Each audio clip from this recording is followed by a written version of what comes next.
সবখানেই যেন জ্বালানি ইস্যুর প্রভাব নিত্যপণ্যের বাজারেও। তাই ব্যবসায়ীদের দাম বাড়ানোর অজুহাতের অভাব নেই।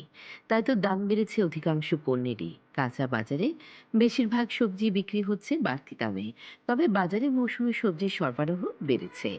ঢ্যাঁড়স, পটল, করলা, চিচিঙ্গা ও বরবটি মিলছে প্রতি কেজি 70 থেকে 80 টাকায়। অপরিবর্তিত রয়েছে মূলা, লাউ, মিষ্টি কুমড়া ও বেগুনের দর।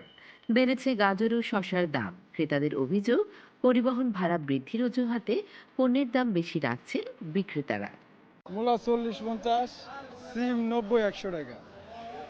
এইটা আপনার চিচিং হয়েছে গা 70-80 টাকা। সরকারের সাপ্লাই আছে কিন্তু দাম তো সেই পরিমাণ কমে না, অনেক বেশি বর্তমানে। জিনিসের দাম তো অনেক বেশি, এখন কোথায় সমস্যা সেটা তো খুঁজে বের করতে হবে। সাধারণত কেউ বলে ট্রাক ভাড়া বেশি, এর কারণে মালের দাম বেশি, এক এক জায়গায় এক এক রকম। বাজারে সবার শুধু একটাই অজুহাত, তেলের জন্য দাম বেশি। মুরগির বাজারেও রয়েছে দামের বাড়তি ধারায়। সপ্তাহের ব্যবধানে কেজিতে 10 টাকা বেড়েছে ব্রয়লার ও সোনালী মুরগির দাম। বর্তমানে ব্রয়লার মুরগি বিক্রি হচ্ছে 180 থেকে 190 টাকা, আর সোনালী মুরগি বিক্রি হচ্ছে 350 থেকে 370 টাকায়। গত 2 সপ্তাহে বাজারে ডিমের দাম ডজনে প্রায় 20 টাকা বেড়েছে। প্রতি ডজন লাল ডিম বিক্রি হচ্ছে 130 থেকে 140 টাকায়। বিক্রেতারা জানান, পরিবহন ভাড়া বাড়ায় পাইকারি বিক্রেতারা ডিমের দাম বাড়িয়েছেন, যার প্রভাব পড়ছে খুচরো বাজারেও। ফার্ম আজকে আমরা 190 টাকা 85 টাকা বিক্রি করতেছি। গত সপ্তাহে আপনার 170 টাকা 75 টাকা বিক্রি করছি। 1 মাসেরও কম সময় বাকি আছে কোরবানির ঈদের। মুদির দোকানগুলোতে তাই মশলা পণ্যের সমাহার। ধাপে ধাপে বাড়ছে এলাচ, দারুচিনি সহ কয়েকটি মশলার দাম। ইতিমধ্যে বস্তায় 50 টাকা বেড়ে গেছে চিনির দাম। মশলা বাজার আপাতত আগের যে রেটে আছে এখনো এই রেটে আছে।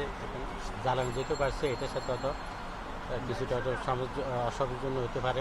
নিত্যপণ্যের দাম বাড়লেও মানুষের আয় সেভাবে বাড়েনি। ফলে খরচ বাঁচাতে নানা জায়গায় কাটছাট করছেন তারা। বাজারে ঘুরে ফিরে উচ্চারিত হচ্ছে ক্রেতার সেই অভিন্ন দাবি। মনিটরিং চাই জোরালো এবং সব সময়ের জন্য। কঠোর নজরদারি বাড়াতে হবে সরকারের পক্ষ থেকে, যাতে কৃষকের হাত থেকে যখন একটা পণ্য শহরে চলে আসে তখন যেন দামের ডিফারেন্সটা একদম আকাশ পাতাল না হয়, সেটা যেন একটা লিমিটেড ইয়ের মধ্যে থাকে, সীমার মধ্যে থাকে। সরকারকে খুব শক্ত পদক্ষেপ নিতে হবে। সঙ্গে সঙ্গে আমাদের বাংলাদেশি যে মানুষ আমরা যারা আছি, আমাদের নৈতিকতার পরিবর্তন করতে হবে। যে আমি শুধু মানুষের কাছ থেকে লাভ করব।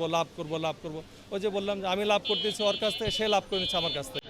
এটা না করে সবাই যদি সহনশীল হয় তাহলে সবচেয়ে ভালো হয়। একই সাথে জ্বালানি তেল ও এলপিজির মূল্য বাড়ার সরাসরি প্রভাব পড়ছে মানুষের জীবনযাত্রায়। নিত্যপণ্যের দাম, পরিবহন ভাড়া বৃদ্ধি ও আমদানি পণ্যের মূল্য বৃদ্ধির ফলে চাপ বেড়েছে নির্দিষ্ট আয়ের মানুষের।